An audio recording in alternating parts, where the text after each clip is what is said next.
បងសង្កេតឃើញថាពួកគាត់មានការរីកចម្រើនច្រើនពិសេសទៅលើផ្នែកសរសេរនិងអានគឺបានច្បាស់ល្អមានគ្រប់គ្រាន់សម្រាប់កូនមានស្លាយមានកន្លែងលេងបាល់បន្ទប់សិក្សាម៉ាស៊ីនត្រជាក់ស្រួលផាសុខភាពចេះយល់ដឹងបានច្រើនជាងមុនចា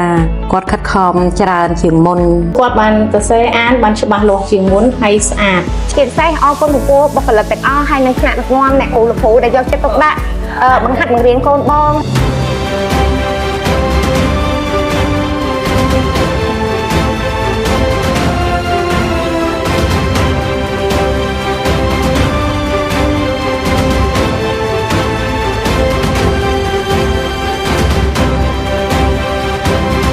បងយល់ថាល្អព្រោះដោយសារតែ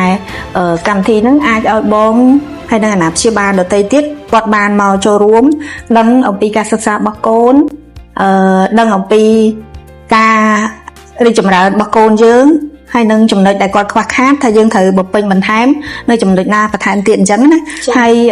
បងក៏សូមសំណូមពរឲ្យអាណាព្យាបាលទាំងអស់គាត់បានមកចូលរួមកម្មវិធីនេះឲ្យបានគ្រប់គ្នាកម្មវិធីនៅសាលាមានកម្មវិធីល្អច្រើនមានកម្មវិធីក្នុងថ្នាក់ក្រៅថ្នាក់មានសកម្មភាពនៅតាមសហគមន៍ដូចជាទៅតាមវត្តអារាមហើយជួយសប្បុរសធម៌អីចឹងណាហើយប៉ះសិននៅក្នុងថ្នាក់មិញមានកម្មវិធីភាសាខ្មែរភាសាអង់គ្លេសភាសាចិនហើយមានថ្នាក់តន្ត្រីថ្នាក់របាំថ្នាក់កីឡាដែលអាចលើកស្ទួយស្មារតីរបស់កូនបងឲ្យមានភាពក្លាហានជាងមុនបរិយាកាសស្រឡាញ់គាត់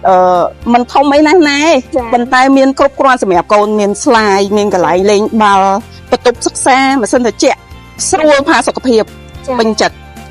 ក្នុងថ្នាក់គាត់ចូលរួមបានច្រើន